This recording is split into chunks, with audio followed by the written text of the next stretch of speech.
doctor साहब जी ਅਸੀਂ ਜਾਣਦੇ ਹਾਂ ਇਹਨੇ ਪਹਿਲੇ ਸਾਡੇ ਮੂੰਹ ਦੇ ਉੱਤੇ ਥੁੱਕਾਂ ਸੁੱਟੀਆਂ ਨੇ ਫਿਰ ਅਸੀਂ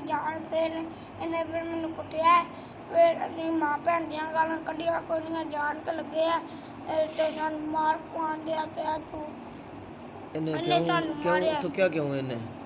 ਅਸੀਂ ਜਾਣਦੇ ਆ ਕਹਿੰਦਾ ਅਸੀਂ ਤੁਸੀਂ ਹਾਂ ਦੀ ਤਰਫ ਨਾ ਲੋ ਅਸੀਂ ਫਿਰ ਥੁੱਕਿਆ ਖਾਨ ਦੀ ਤਰਫ ਕਿਹੜਾ ਖਾਨ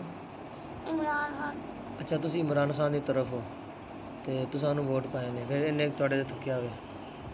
ਇਹੀ ਗੱਲ ਹੋਈ ਹੋਈ ਬੋਲ ਸਭ ਤੋਂ ਪਹਿਲੇ ਤਾਂ ਜਾਣੇ ਵੀ ਇਹਨੇ ਕੀ ਕੀਤਾ ਹੈ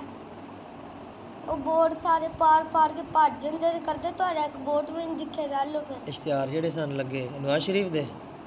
ਤੋਂ ਪਾਰ ਕੇ ਕਰਦੇ ਨੇ ਦਿਖੇ ਨਹੀਂ ਵੋਟ ਤੋਂ ਕਰਦੇ ਨੇ ਅਸੀਂ ਪਾਰੇ ਨੇ ਅਸੀਂ ਪਾਰ ਕੇ ਭੱਜ ਜਾਂਦੇ ਨਵਾਜ਼ ਸ਼ਰੀਫ ਦੇ ਨੇ ਉਹ ਜਿਹੜੇ ਲੱਗੇ ਸਾਨੂੰ ਬੋਰਡ ਜੇ ਉਹ ਜਿਹੜੇ ਇਸ਼ਤਿਹਾਰ ਜੇ ਉਹ ਪਾੜ ਦਿੱਤੇ ਇਹਨੇ ਤੁਹਾਨੂੰ ਗੁੱਸਾ ਚੜਿਆ ਫਿਰ ਹੈ ਅੱਛਾ ਤੇ ਫਿਰ ਤੁਸੀਂ ਉਹਨੂੰ ਮਾਰਿਆ ਤੁਸੀਂ ਆਖਿਆ ਤੁਸੀਂ ਇਮਰਾਨ ਖਾਨ ਨਾਲ ਹੋ ਤਾਂ ਇਹੀ ਗੱਲ ਹੋਈ ਹੈ ਬਈ ਇਹਦੀ ਗੱਲ ਦੱਸ ਜੀ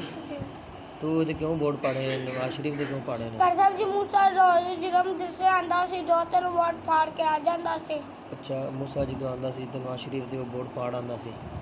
ਠੀਕ ਹੋ ਗਿਆ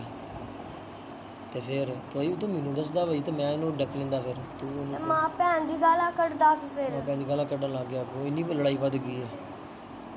ਰੋਸ ਕੱਢ ਕੇ ਭੱਜ